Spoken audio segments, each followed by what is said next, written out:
রাজধানীতে সংযোগ সড়কগুলো অবৈধ দখল হওয়ায় বাড়ছে যানজট। সমন্বিত উদ্যোগের তাগিদ বিশেষজ্ঞদের, নজরদারির আশ্বাস কর্তৃপক্ষের।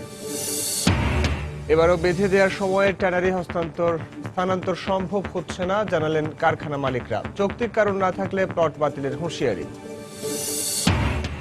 সুন্দরগঞ্জের বামুনডাঙ্গায় 4 পুলিশ হত্যার 3 বছরেও গ্রেফতার হয়নি প্রধান আসামি জামায়াত নেতা আজিজ। মামলার ধীরগতিতে স্বজনদের ক্ষোভ। কুমিল্লায় 2 শিশুকে হত্যার ঘটনায় সৎ ভাই সহ 3 জনকে আসামি করে মামলা। এখনো কেউ গ্রেফতার হয়নি, দৃষ্টান্তমূলক শাস্তির দাবি এলাকাবাসীর। এবং এশিয়া কাপে আরও এক ধাপ এগিয়ে যাওয়ার লক্ষ্যে সন্ধ্যায় শ্রীলঙ্কার মুখোমুখি হচ্ছে স্বাগতিক বাংলাদেশ। শক্তিশালী বোলিংয়ের বিপক্ষে দু দলেরই দুশ্চিন্তা ব্যাটিং।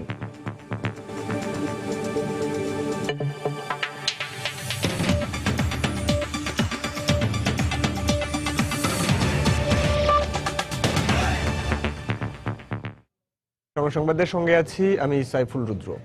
রাজধানীর বঙ্গবন্ধু আন্তর্জাতিক সম্মেলন কেন্দ্রে 10টি অর্থনৈতিক জোনের উদ্বোধনী অনুষ্ঠানে বক্তব্য রাখছেন প্রধানমন্ত্রী শেখ হাসিনা। আমরা সরাসরি চলে যাচ্ছি সেখানে।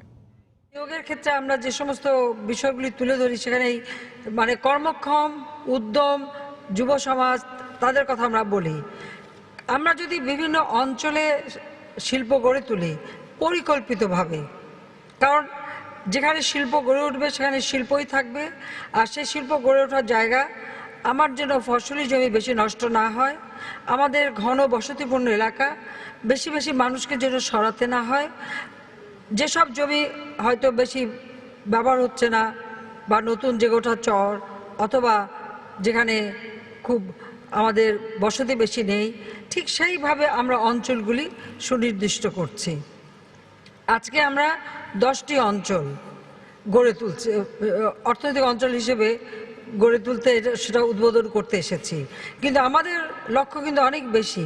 আমরা সমগ্র বাংলাদেশে অন্তত 100টা অর্থনৈতিক শিল্প অঞ্চল গড়ে তুলব। আর এই শিল্প অঞ্চল হবে যেমন সরকারি, বেসরকারি অথবা সরকারি বেসরকারি যৌথ উদ্যোগ, অথবা আমাদের দেশের সাথে অন্য কোনো দেশের অর্থাৎ G2G যৌথ উদ্যোগ। অর্থাৎ আমরা গভর্নমেন্টেরও যেমন থাকবে, প্রাইভেট সেক্টরও থাকবে, PPP থাকবে, প্রাইভেট পাবলিক পার্টনারশিপ, আবার G2G, যেটা আমাদের জন্য প্রযোজ্য, যেখানে যেভাবে দরকার আমরা সেইভাবেই এই শিল্প অঞ্চলগুলি গড়ে তুলব। এই শিল্প অঞ্চলগুলি গড়ে তুলে কি সুবিধাটা হবে? আমার ওই যে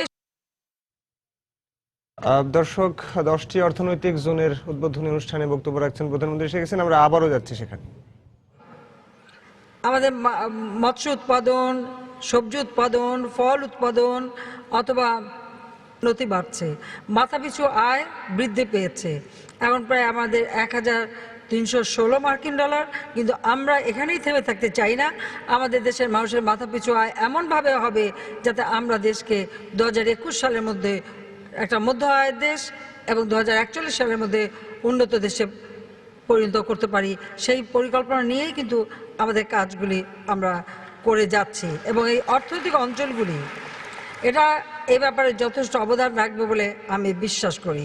কাজে আপনি শিল্পের বিকাশ যত ঘটাতে চান, সেটা যদি আপনি ঘটাতে চান তাহলে অবশ্যই দেশের মানুষের ক্রয় ক্ষমতা বৃদ্ধি করতে হবে।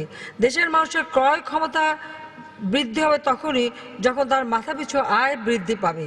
কাজে যত বেশি তার মাথাপিছু আয় বৃদ্ধি পাবে, তার ক্রয় ক্ষমতাটাও বাড়বে। আর যত বেশি ক্রয় ক্ষমতা বাড়বে তত বেশি আপনার বাজার সম্প্রসারণ হবে।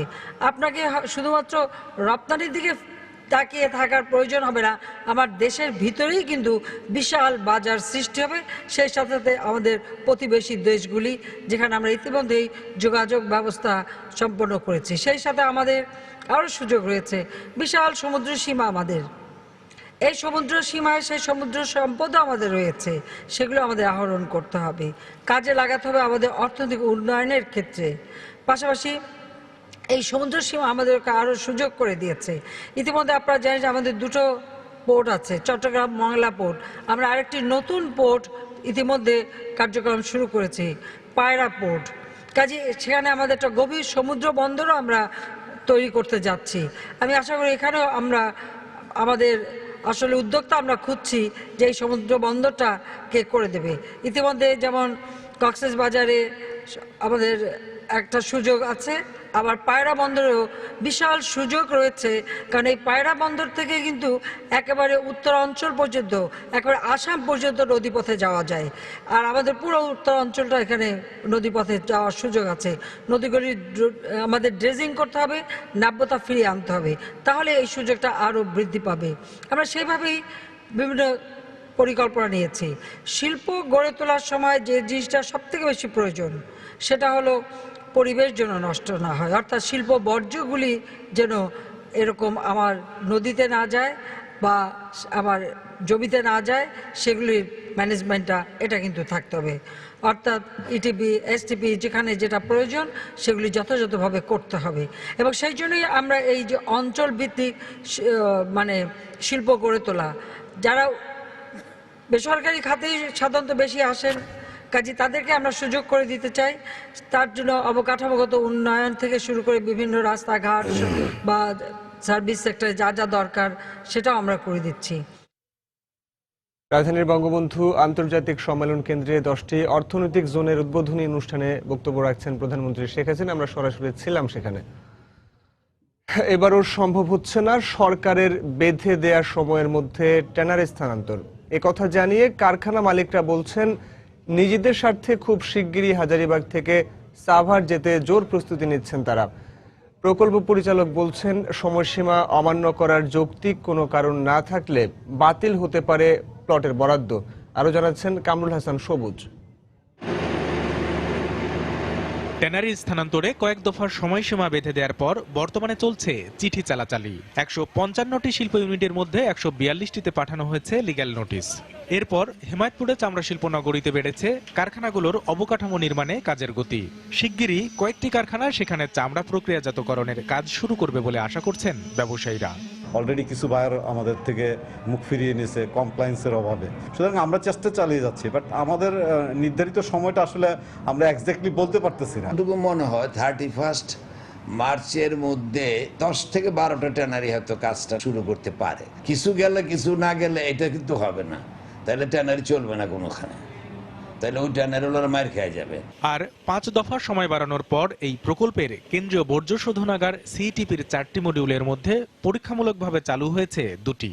সময় মতো এসব মডিউলে বর্জ্য ফেলা না হলে ক্ষতিগ্রস্ত হবে পুরো সিইটিপি ব্যবস্থাপনা, এমন আশঙ্কা পরিবেশবিদদের।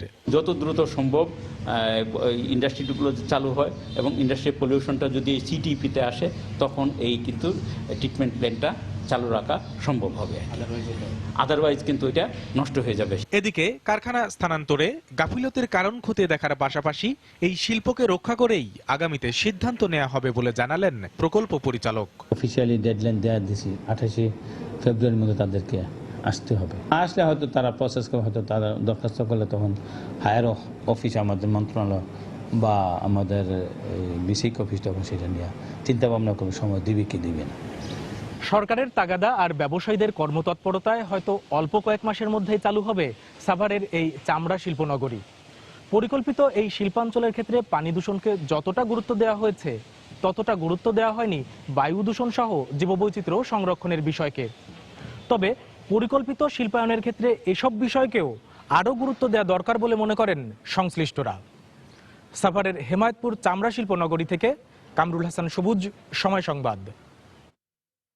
প্রায় 2.25 লাখ ব্যক্তিগত গাড়ির ভারে নুজো এখন ব্যস্ত নগরী ঢাকা, তাই যানজট যেন প্রতিদিনের সঙ্গী।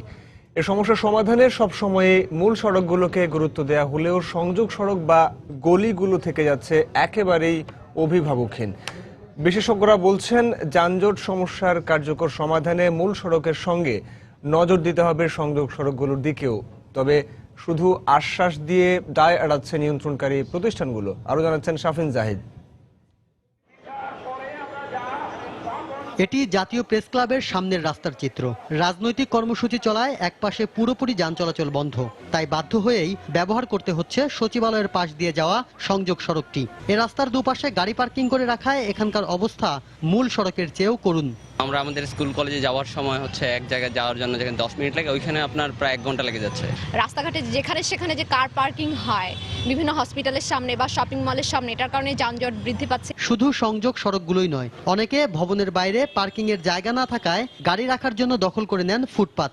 তাদের দাবি ফুটপাত নাকি তাদেরই জায়গা। আমাদের জায়গা, ফুটপাত আপনাদের জায়গা? ফুটপাতে ঢালাই দিয়ে গেছে, ওর পরে আমরা রাখছি। সিটি কর্পোরেশন বলছে এসব সংযোগ সড়কের যানজট দূর করতে খুব শীঘ্রই চালানো হবে প্রচারণা। এরপরেও কাজ না হলে নেওয়া হবে আইনি ব্যবস্থা। এই সমস্ত রাস্তায় যাতে পার্কিং না হয় সেজন্য আমরা মেট্রোপলিটন পুলিশও একটা যৌথ উদ্যোগের কথা ভেবেছি, এবং সাথে সাথে যদি সেই প্রচারণায় কাজ না আসে তখন আইনি যে প্রক্রিয়া আছে সেটা অবশ্যই প্রয়োগ করার সুযোগ থাকবে।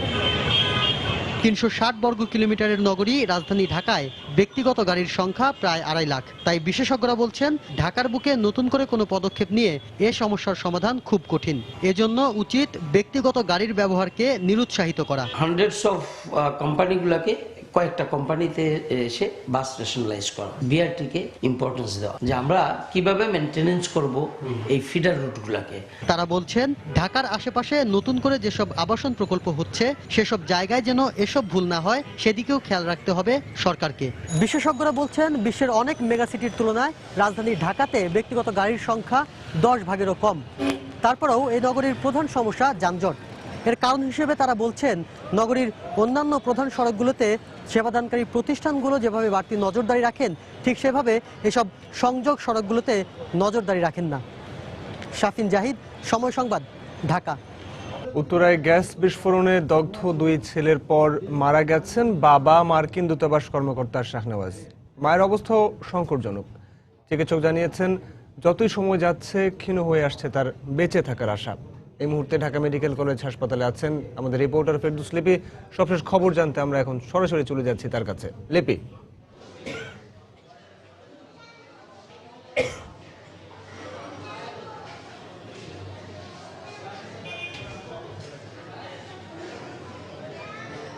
আমরা সকাল থেকে কিন্তু এই বার্ন ইউনিটে অবস্থান করছি। আপনি জানেন যে গতকাল সন্ধ্যায় শাহনওয়াজের মৃত্যু হয়েছে। আসলে তারপর থেকে তাদের যে পরিবার সেটা অনেক বেশি মানসিকভাবে ভেঙে পড়েছে। তারপরেও তাদের যে নিকট আত্মীয়রা আছেন তারা কিন্তু ইউনিটে অবস্থান করছেন, এবং স্ত্রী সুমাইয়া বেগমেরও কিন্তু একই ধরনের অবস্থা। কিছুক্ষণ হয়তো জ্ঞান থাকছে, আবার কিছুক্ষণ অবচেতন অবস্থায় আছে। তারপরেও আত্মীয় স্বজন কিন্তু যতটুকু করার সেটা চেষ্টা করছে, এবং ইতিমধ্যে কিন্তু আমরা বার্ন ইউনিটের যে সমন্বয়ক তার সাথে কথা বলেছি, এবং তিনি বলছেন যে আসলে যেহেতু স্ত্রীরও 90% পুড়ে গেছে, ফলে তারও আসলে বাঁচার আশাটা কিন্তু খুবই কম। তারপরেও তারা চেষ্টা করছেন যতটুকু তাকে যত্নে রাখা যায় কিংবা তিনি যেন কম কষ্ট পান সেই জায়গাটা গুরুত্ব দেওয়া হচ্ছে। এবং তিনি আমাদেরকে যিনি জানিয়েছেন যে গতকাল রাতে কিন্তু তার জন্য একটা মেডিকেল বোর্ড গঠন করা হয়েছে, এবং তারা সেখানে আলোচনা করেছে এবং সার্বক্ষণিকভাবে তারা তাকে অবজারভেশনে রেখেছে। এবং আত্মীয় স্বজনরা আসলে যেটা জানিয়েছে তারা হচ্ছে যে শাহনওয়াজের লাশটা কিন্তু প্রক্রিয়াধীন আছে, যে মেডিকেলে যে আনুষ্ঠানিক কাজগুলো আছে সেগুলো করছে। এবং মেজো ছেলে যে জারিফ, সে কিন্তু আপনি জানেন যে 6% অগ্নিদগ্ধ হয়েছিল, সে কিছুটা সুস্থ আছে। তারপরও সে তার বাবা মাকে খুঁজছে এবং বাবা মার কাছে যেতে চাইছে, কিন্তু আত্মীয় স্বজনরা তাকে সেটা আসলে বুঝতে দেয়নি, এবং আত্মীয় স্বজনদের কাছে কিন্তু সে অবস্থান করছে। তো এখনো পর্যন্ত যে অবস্থা সেটা হচ্ছে মানসিকভাবে তারা অনেকটা আসলে চাপে আছেন এবং অনেকটা বিধ্বস্ত অবস্থায় আছে, যেহেতু 5 সদস্যের মধ্যে আসলে 3 সদস্য মারা গিয়েছে। তো এখন হচ্ছে সবাই যে আত্মীয় স্বজনরা আছে তারা সবার কাছে দোয়া চাইছে। তো এই ছিল আমার কাছে বার্ন ইউনিট থেকে দেওয়ার মতো সর্বশেষ তথ্য। রুদ্র। দর্শক, ঢাকা মেডিকেল কলেজ হাসপাতালের বার্ন ইউনিট থেকে জানাচ্ছিলেন আমাদের রিপোর্টার ফেরদৌস লিপি। সময় সংবাদে আরও থাকছে। মোবাইল ফোনে ইন্টারনেট ব্যবহার করেন 95% মানুষ। বেশি লাভ করলেও গ্রাহকদের অভিযোগের ব্যাপারে উদাসীন মোবাইল ফোন অপারেটররা।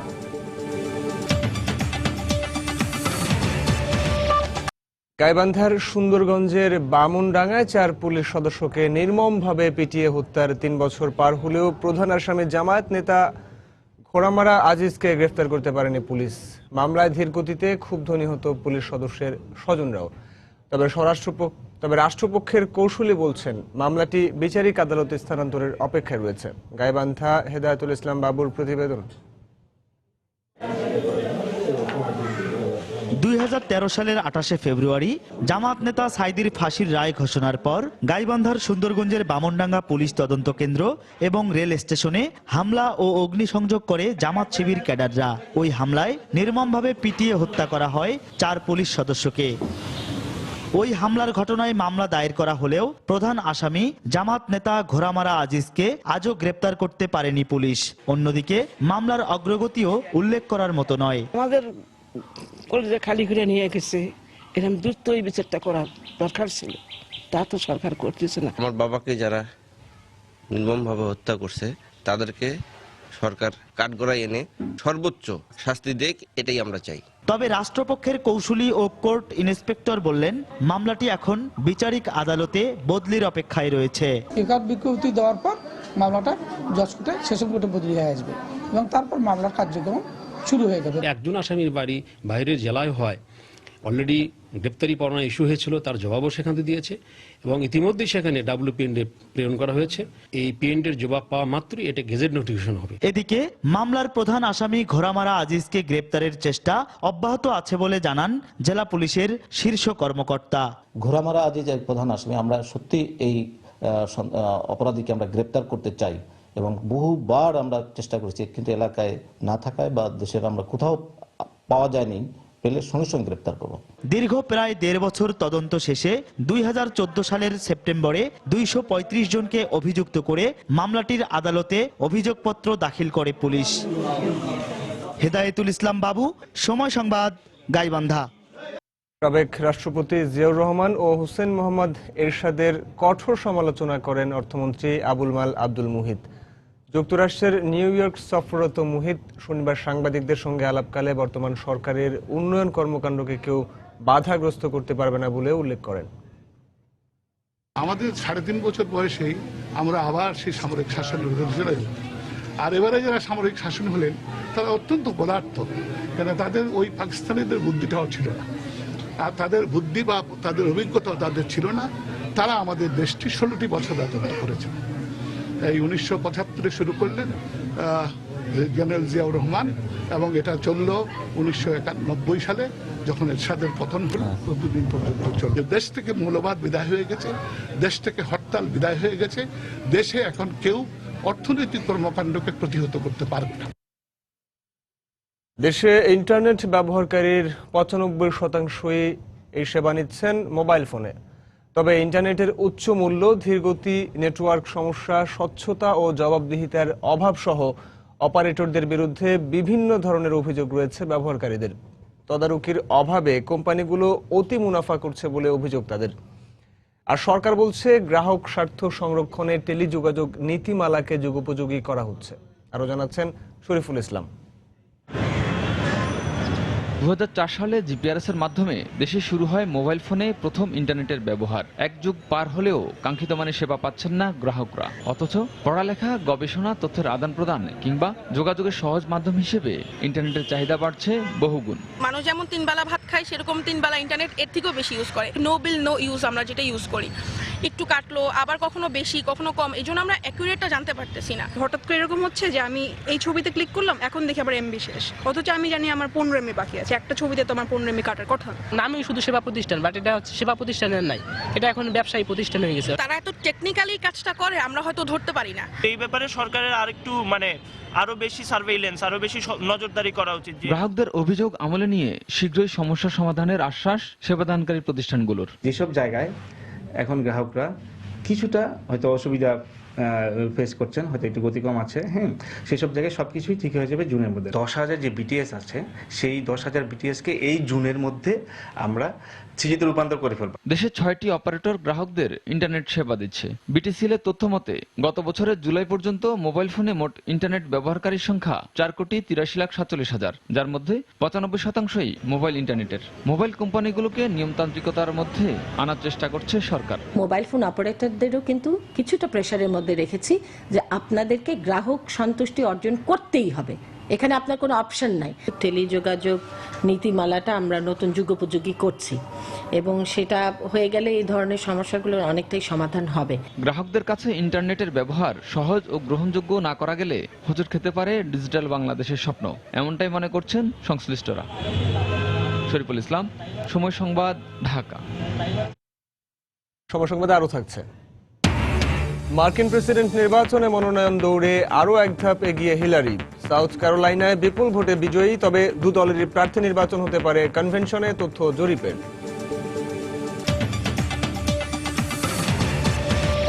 পারিবারিক কলহের জেরে কুমিল্লায় 2 শিশু হত্যার ঘটনায় অভিযুক্ত সৎ ভাই সহ 3 জনকে আসামি করে মামলা করা হয়েছে। এখনো কাউকে গ্রেফতার করতে পারেনি পুলিশ। অভিযুক্তদের দ্রুত গ্রেফতার করে দৃষ্টান্তমূলক শাস্তির দাবি জানিয়েছেন এলাকাবাসী। এই ঘটনায় 3 দিনের ছুটি ঘোষণা করেছে হলি চাইল্ড আইডিয়াল স্কুল কর্তৃপক্ষ। কুমিল্লা থেকে বাহার রাহানের তথ্য, ছবি নিয়ে ডেস্ক রিপোর্ট। রোববার সকালে কুমিল্লার ঢুলিপাড়ায় হলি চাইল্ড আইডিয়াল কিন্ডারগার্টেন স্কুলের সামনে থেকে একটি বিক্ষোভ মিছিল বের করে নিহত 2 শিশুর সহপাঠীরা। এতে শিক্ষকরা ছাড়াও এলাকাবাসী অংশ নেন। বিক্ষোভ মিছিল শেষে শহরের এয়ারপোর্ট রোডে মানববন্ধন করেন তারা। ঘণ্টাব্যাপী চলা এ কর্মসূচিতে নির্মম হত্যাকাণ্ডের সঙ্গে জড়িতদের দ্রুত আইনের আওতায় আনার দাবি জানানো হয়। হত্যার বিচার হোক, সুষ্ঠুভাবে বিচার হোক, যেই মাসে তাকে যত দ্রুত সম্ভব ধরে আনা হোক। আমরা আশা করি যে সরকার এবং প্রশাসন এই নৃশংস হত্যাকাণ্ডের দ্রুত আইনের আওতায় আনে সুষ্ঠু বিচার করবেন। এ ঘটনায় সদর থানায় অভিযুক্ত সৎ ভাই শফিউল আলম ও তার 2 সহযোগীর বিরুদ্ধে মামলা করেছে নিহতদের মা। আমি এটা দ্রুত সুস্থ বিচার চাই, আপনারা আমার এই বিচার কইরা দেন আমার সন্তানের। 1 নম্বর আসামি আমার ছেলে, বউ এবং আব্দুল সত্তার সাহেব, ওনার 3 জনের প্ল্যানে এই কাজটা করা হয়েছে। কালকে সম্পত্তির ভাগ বটরা থেকে তার মনে যে আশঙ্কা ছিল, সেই আশঙ্কা থেকে সে হয়তো এই হত্যাকাণ্ডটি ঘটিয়েছে। এদিকে ভুক্তভোগী পরিবারকে জেলা প্রশাসনের পক্ষ থেকে অর্থ সহায়তা দেওয়া হয়েছে। এই ঘটনার পেছনে যারা জড়িত আছে তাদেরকে খোঁজার জন্য বিভিন্ন টিম বের হয়ে গিয়েছে এবং ডিসি স্যারের নলেজে আমরা তাৎক্ষণিক দিচ্ছি। সদস্য সরকারের সবসময় নলেজে আছে, তারই ধারাবাহিকতায় আজকে আবার আমরা এখানে আসছি। ওদিকে পোস্টমর্টম চলছে। পারিবারিক কলহের জের ধরে শনিবার দুপুরে নগরের দক্ষিণ রসুলপুর এলাকার আবুল কালামের 2 শিশুপুত্র মনি ও জয়কে হত্যা করা হয়। ঘটনার পর থেকে অভিযুক্ত সৎ ভাই একটি বেসরকারি বিশ্ববিদ্যালয়ের শিক্ষার্থী শফিউল আলম ছোটন পলাতক রয়েছে। সময় সংবাদ, কুমিল্লা। কুমিল্লার 14 গ্রামে বাস নিয়ন্ত্রণ হারিয়ে উল্টে 3 জন নিহত হয়েছেন, আহত হয়েছেন আরও 9 জন। ঢাকা চট্টগ্রাম মহাসড়কের 14 গ্রাম পৌর এলাকার রাস্তার মধ্যে চট্টগ্রামগামী শ্যামলী পরিবহনের বাসটি নিয়ন্ত্রণ হারিয়ে উল্টে যায়। পুলিশ ও প্রত্যক্ষদর্শীরা জানান, গত রাত 3:30টার দিকে বাসটি মহাসড়কের ডিভাইডারের সঙ্গে ধাক্কা খেয়ে উল্টে যায়। এতে নিহতদের একজন কাপ্তায়ের ফারুক, কোনো অন্যান্যদের পরিচয় এখনও পাওয়া যায়নি। আহত 9 জনের মধ্যে 6 জনই চট্টগ্রাম বিজ্ঞান ও প্রযুক্তি বিশ্ববিদ্যালয় চুয়েটের শিক্ষার্থী। আহত একজন জানান, চালকের অসচেতনতার কারণেই দুর্ঘটনা ঘটেছে। ঝাঁকি দিল এরকম, সে কি করলো, মানে 360 ঘুরাই ফেলছে গাড়িটারে। মানে যত স্পিডে চলে গেছে ওই স্পিডে সে উল্টি মারছে গাড়িটা। যখনই উল্টি মারছে তখন তার ডান পাশটা মানে ব্যাক, এর মধ্যে দেখা গেলো এই সিটগুলো ভেঙে 2 পাশ থেকে একবার এসে বললো। জাস্ট এখানে একটা বাড়ি খাইছে, মুখটা পড়ছে, এখানে একটা বাড়ি খাইছে। এবং ওঠার পরে দেখি পিছনে একটা লোক একদম সিটের নিচে টিচে চলে গেছে। তার ফ্রেন্ড বলতেছে যে ভাই বাঁচান বাঁচান। তখন আমি আমার পায়ে খেয়াল করি, পায়ের অবস্থা একদম শেষ। তখন আমরা কোনো মতো বের হইলাম। বাণিজ্যিক নগরী চট্টগ্রামে প্রতিদিন পণ্যবাহী 5,500-এরও বেশি ট্রাক, কাভার্ড ভ্যান চলাচল করলেও এখন পর্যন্ত স্থায়ী কোনো টার্মিনাল গড়ে ওঠেনি। অথচ চট্টগ্রাম বন্দর দিয়ে আমদানি ও রপ্তানির অধিকাংশ পণ্য পরিবহন করা হয় ট্রাক এবং কাভার্ড ভ্যান দিয়ে। গুরুত্বপূর্ণ ও প্রধান সড়কের 2 পাশ দখল করে অবৈধভাবে ট্রাক পার্কিং করায় সৃষ্টি হচ্ছে তীব্র যানজটের। চট্টগ্রাম থেকে শফিকুল আলমের পাঠানো তথ্য, অনুরুজ্জামান আতিকের ছবি নিয়ে ডেস্ক রিপোর্ট। বন্দর নগরীর মাদারবাড়ির গুরুত্বপূর্ণ রাস্তা দখল করে অবৈধভাবে সারি সারি ট্রাক পার্কিং করে রাখা হয়েছে এখানে। শুধু মাদারবাড়ি নয়, নগরীর অলঙ্কার মোড়, বন্দর এলাকা, মাছির ঘাট সহ বিভিন্ন স্থানে গড়ে উঠেছে এ ধরনের ট্রাক পার্কিং পয়েন্ট। এতে করে সড়কে যেমন সৃষ্টি হচ্ছে তীব্র যানজট, তেমনি পথচারীদের পড়তে হচ্ছে চরম দুর্ভোগে। আমাদের রাস্তাঘাটে যানজটের একমাত্র উৎস হলো গাড়ি পার্কিং এর। আমাদের সমস্যা হয়, গাড়ি জ্যাম হয়, স্কুল কলেজের সমস্যা হয়। এদিকে একটা সেন্টার পাবলিক স্কুল আছে, ওই কারণে ওদিকেও সমস্যা হয়। কিছুদিন আগে এখানে একটা অ্যাক্সিডেন্ট হয়েছে, 2 জন মানুষ মারা গেছে। গাড়িগুলো যদি এখান থেকে যদি সরে নেওয়া হয় তাহলে রাস্তাটাও সচরাচর হবে, মানুষের অনেক উপকার হবে। চট্টগ্রাম বন্দর ও কর্ণফুলী নদীর 16টি ঘাট থেকে দেশের বিভিন্ন অঞ্চলে প্রতিদিন পণ্য নিয়ে আসা যাওয়া করে 3,500-এরও বেশি ট্রাক কাভার্ড ভ্যান। তাই নগরীতে স্থায়ী ট্রাক টার্মিনাল নির্মাণের দাবি ট্রাক চালক ও সংগঠনের নেতাদের পাশাপাশি নগর বিশেষজ্ঞদের। যে হিসেবে টার্মিনাল আছে এর মধ্যে গাড়ি আছে 300, গাড়ি আছে না 1 লক্ষ। আমরা রাস্তার উপরে গাড়ি রাখি জায়গা না দেখে। তো এখানে যদি স্থায়ী একটা ট্রাক টার্মিনাল হয় তাহলে সব গাড়িগুলো যদি টার্মিনালে ঢুকে আমরা রাখতে পারি তাহলে এখানে আর তেমন বড় ধরনের কোনো সমস্যা হয় না। অবশ্য নগরীতে স্থায়ী ট্রাক টার্মিনাল নির্মাণের পরিকল্পনার কথা জানালেন সিটি মেয়র এবং সিডিএ প্রধান। পোর্টের নিশ্চয় জায়গা আছে, জায়গা করতে তো হচ্ছে না। ট্রাক টার্মিনালের জন্য সিটি কর্পোরেশন আমাদের পোর্ট যদি এগিয়ে আসে এই ট্রাক টার্মিনালের সমাধানটা হয়ে যাবে ইনশাআল্লাহ। আমি দায়িত্ব গ্রহণ করার পরে এটা পোর্টের সাথে বন্দর কর্তৃপক্ষের সাথে কথা হচ্ছে এবং সিডি এর সম্মানিত চেয়ারম্যান মহোদয়ের সাথে কথা হচ্ছে। এটা অচিরে আমি ভূমি মন্ত্রী মহোদয়ের সাথে কথা বলে আমি ট্রাক টার্মিনালের জন্য একটা জায়গা বরাদ্দ নেব আর কি সরকারের কাছ থেকে। নগরীতে অন্তত 15টি স্থানে গড়ে উঠেছে কয়েকশো ছোট বড় অবৈধ ট্রাক টার্মিনাল। সময় সংবাদ, চট্টগ্রাম। কক্সবাজারের টেকনাফ স্থলবন্দর দিয়ে বাংলাদেশ মিয়ানমারের মধ্যে সীমান্ত বাণিজ্যের মালামাল আমদানি রপ্তানি হয়। সম্ভাবনাময় এই স্থলবন্দরটিতে প্রতি বছর রাজস্ব আয় বাড়লেও নেই এলসি সুবিধা। এতে দুদেশের মধ্যে বেড়েছে বাণিজ্য ঘাটতি। ব্যবসায়ীরা বলছেন এলসি সুবিধা পাওয়া গেলে মিয়ানমারের পাশাপাশি তৃতীয় রাষ্ট্রেও ব্যবহার করা যাবে এই বন্দর। সুজাউদ্দিন রুবেলের তথ্য, মোহাম্মদ ফরাজের ছবি নিয়ে ডেস্ক রিপোর্ট। বৃহত্তর চট্টগ্রামে চালু থাকা একমাত্র স্থলবন্দর টেকনাফ। এর মাধ্যমে চলে বাংলাদেশ মিয়ানমার সীমান্ত বাণিজ্য। তবে 1995 সালে বন্দরটি চালুর পর থেকে গেল 21 বছরেও দুদেশের মধ্যে কমেনি বাণিজ্য ঘাটতি।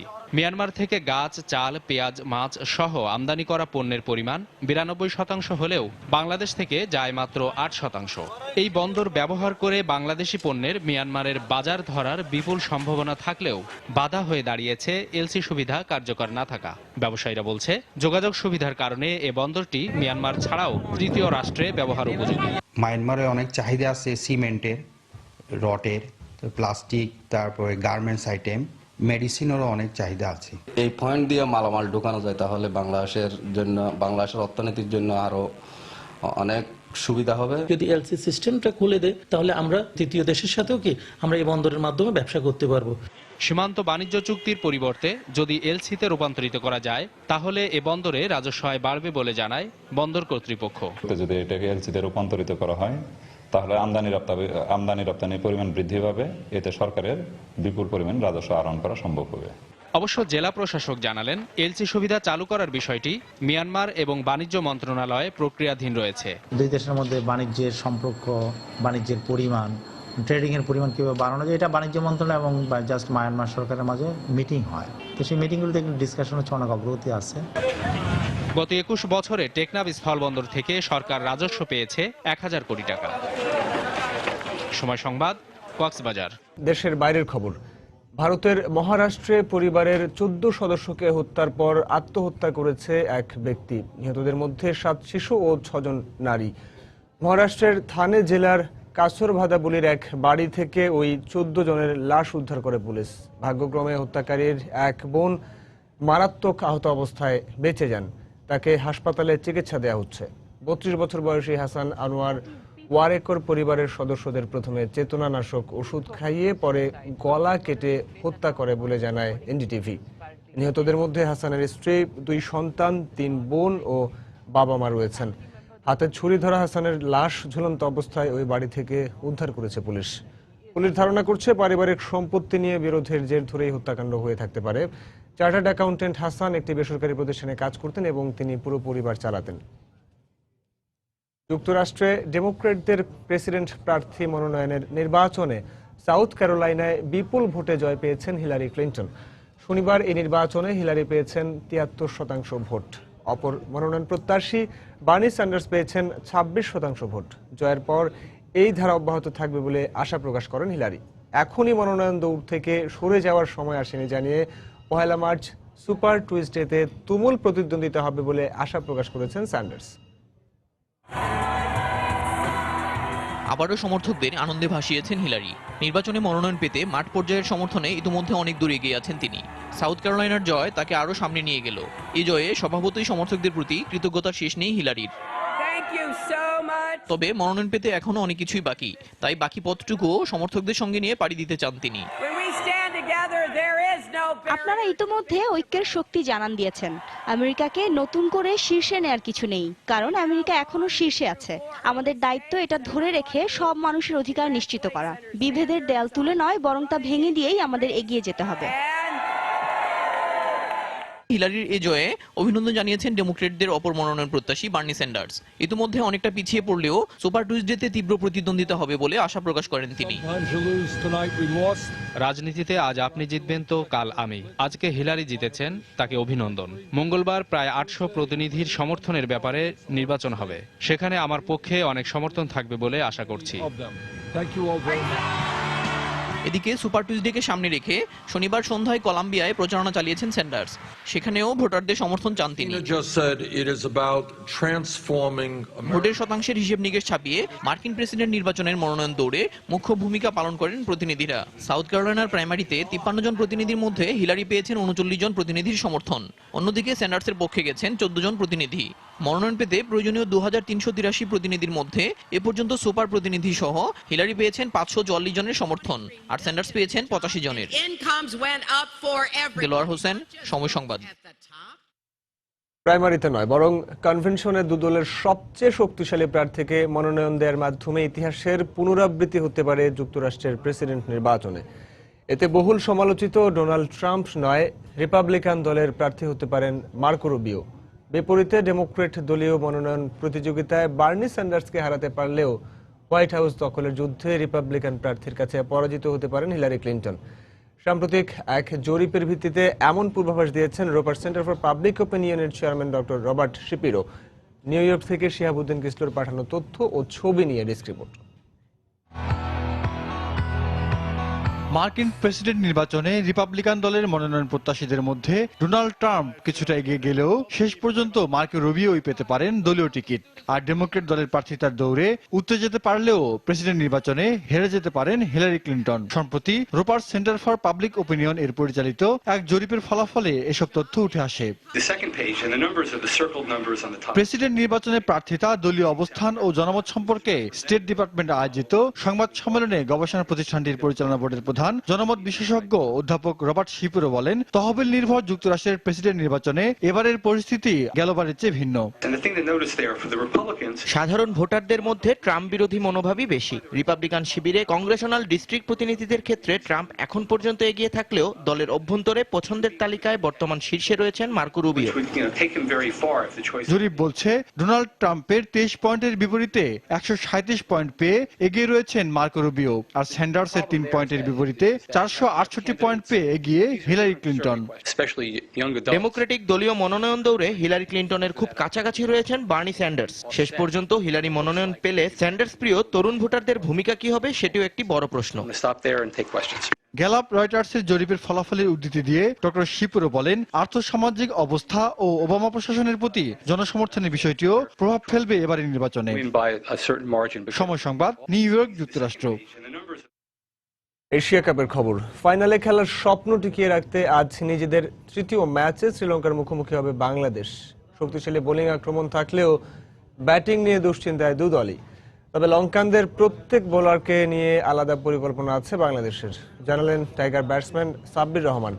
লঙ্কান অধিনায়ক লাথিস মালিঙ্গা জানান, বাংলাদেশের বিপক্ষে ব্যাটিংয়ে আরও সাবধানী হয়ে খেলতে চায় তার দল।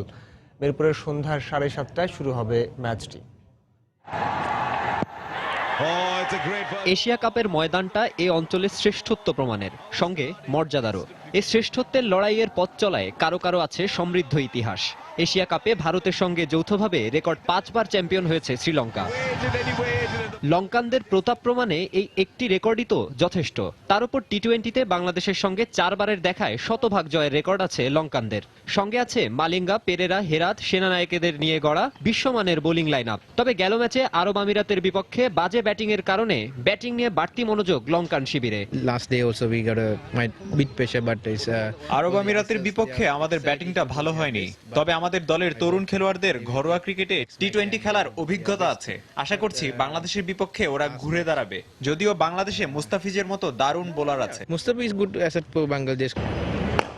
অন্যদিকে এশিয়া কাপের ট্রফিটা যদিও টাইগারদের জেতা হয়নি একবারও, তবে বদলে যাওয়া বাংলাদেশ দলকে এখন সমীহ করে বিশ্বের বড় দলগুলো।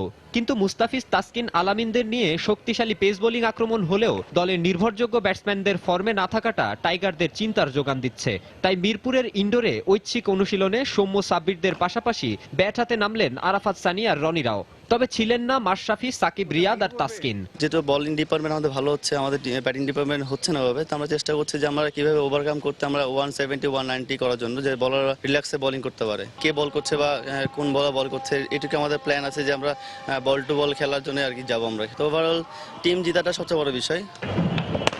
লড়াইটা লাল সবুজ বনাম নীল হলুদ জার্সিধারীদের। অনেক ক্রিকেট বোদ্ধায় যাকে ডাকছেন মালিঙ্গার ইয়র্কার বনাম মুস্তাফিজের কাটার নামে। শেষ পর্যন্ত কার আলোয় আলোকিত হয় মিরপুরের মাঠ, তাই দেখার অপেক্ষায় সমর্থকরা। মাকসুম আলম খান, সময় সংবাদ, ঢাকা। ইউরোপিয়ান ক্লাব ফুটবলের খবর। উত্তেজনায় ঠাসা মাদ্রিদ ডার্বিতে জয় পেয়েছে অ্যাটলেটিকো মাদ্রিদ। রিয়াল মাদ্রিদকে তারা হারিয়েছে 1-0 গোলে। এই হারে টেবিলের দ্বিতীয় স্থানে ওঠার স্বপ্ন ধাক্কা খেল মাদ্রিদিস্তানদের। অন্যদিকে এপিএলে সাউদাম্পটনকে 2-1 গোলে হারিয়েছে চেলসি। বিশ্ব ক্লাব ফুটবলের তীর্থভূমি সান্তিয়াগো বার্নাবুতে মাদ্রিদ ডার্বি। রোমাঞ্চকর ফুটবল যুদ্ধে লা লিগার দুই পরাশক্তি রিয়াল মাদ্রিদ ও অ্যাটলেটিকো মাদ্রিদ। ম্যাচের শুরু থেকেই দুদলের আক্রমণাত্মক ফুটবলের পসরা উপস্থিত প্রায় 80,000 দর্শকের মাঝে সৃষ্টি করে অন্যরকম উত্তেজনা। ম্যাচের 11 মিনিটে অ্যাটলেটিকোকে দারুণ দক্ষতায় গোল বঞ্চিত করেন মাদ্রিদিস্তানদের গোলরক্ষক কেইলর নাভাস। 17 মিনিটে অবশ্য টনি ক্রুসের মিসের কারণে উল্লাসে মেতে উঠতে পারেনি স্বাগতিক সমর্থকরা। প্রথমার্ধে দুদলের ব্যর্থ প্রচেষ্টার পর দ্বিতীয়ার্ধে গোলের মুখ দেখে দর্শকরা। স্বাগতিকদের হতাশ করে ম্যাচের 53 মিনিটে ফিলিপ লুইয়ের পাস থেকে বল পেয়ে মাদ্রিদিস্তানদের জালে জড়ান অ্যাটলেটিকোর তারকা অ্যান্থনি গ্রিজম্যান, যাতে হাসি ফোটে রোজি ব্লাঙ্কোস সমর্থকদের মুখে। এরপর ম্যাচে আর কোনো গোল না পাওয়ায় শেষ পর্যন্ত 1-0 গোলের জয় নিয়ে পয়েন্ট টেবিলের দ্বিতীয় স্থান আরো পাকা করে সিমিওনের শিষ্যরা। অন্যদিকে ইংলিশ প্রিমিয়ার লিগে শেষ 10 ম্যাচে অপরাজিত থাকার রেকর্ড ধরে রাখতেই ম্যাচের 42 মিনিটে আইরিশ স্ট্রাইকার শেন লং এর দেয়া গোলেই প্রথম লিড পায় স্বাগতিক সাউদাম্পটন। গোল পরিশোধে মরিয়া অল ব্লুজরা অবশ্য প্রথমার্ধে ছিল ব্যর্থতার বৃত্তে বন্দী। দ্বিতীয়ার্ধে দিয়াগো কস্তার বাড়ানো বলে ফ্যাব্রেগাসের দুর্দান্ত ফিনিশিং এ ম্যাচের সমতা আনে স্বাগতিকরা। ম্যাচে তখন গড়িয়েছে 75 মিনিট। শেষ দিকে অবশ্য ছাড়ে অল ব্লুজরা। সজল মিত্র, রিচার্ড, সময় সংবাদ। এ পর্যায়ে শীর্ষ সংবাদগুলো জানিয়ে দিচ্ছি আরো একবার। শিল্প গড়ে তোলার ক্ষেত্রে পরিবেশ রক্ষায় সর্বোচ্চ গুরুত্ব দেওয়ার আহ্বান প্রধানমন্ত্রীর। 100টি অর্থনৈতিক অঞ্চল গড়ে তোলার ঘোষণা। এবারও বেঁধে দেওয়ার সময়ে ট্যানারি স্থানান্তর সম্ভব হচ্ছে না, জানালেন কারখানা মালিকরা। যৌক্তিক কারণ না থাকলে প্লট বাতিলের হুঁশিয়ারি। রাজধানীতে সংযোগ সড়কগুলো অবৈধ দখল হওয়ায় বাড়ছে যানজট। সমন্বিত উদ্যোগ নেওয়ার পরামর্শ বিশেষজ্ঞদের, নজরদারির আশ্বাস কর্তৃপক্ষের। সুন্দরগঞ্জের বামুনডাঙ্গায় 4 পুলিশ হত্যার 3 বছরেও গ্রেফতার হয়নি প্রধান আসামি জামায়াত নেতা আজিজ। মামলার ধীর গতিতে স্বজনদের ক্ষোভ। এবং এশিয়া কাপে আরও এক ধাপ এগিয়ে যাওয়ার লক্ষ্যে আজ শ্রীলঙ্কার মুখোমুখি হচ্ছে স্বাগতিক বাংলাদেশ। শক্তিশালী বোলিংয়ের বিপক্ষে দু দলেরই দুশ্চিন্তা ব্যাটিং। এ ছিল এখনকার মতো। যে কোনো খবর পেতে ভিজিট করুন সময়নিউজ.tv। যে কোনো বাংলা লিঙ্ক রবিও সিরিসাল নম্বর থেকে সময় সংবাদের খবর, অনুষ্ঠান সম্পর্কে জানতে এবং যে কোনো তথ্য সময় সংবাদকে জানাতে ডায়াল করুন 162 নম্বর। এছাড়া এইমাত্র পাওয়া খবর আপনার মোবাইলে পেতে SMS করুন *SN লিখে পাঠিয়ে দিন 162 নম্বরে। সঙ্গে থাকুন সময়ের।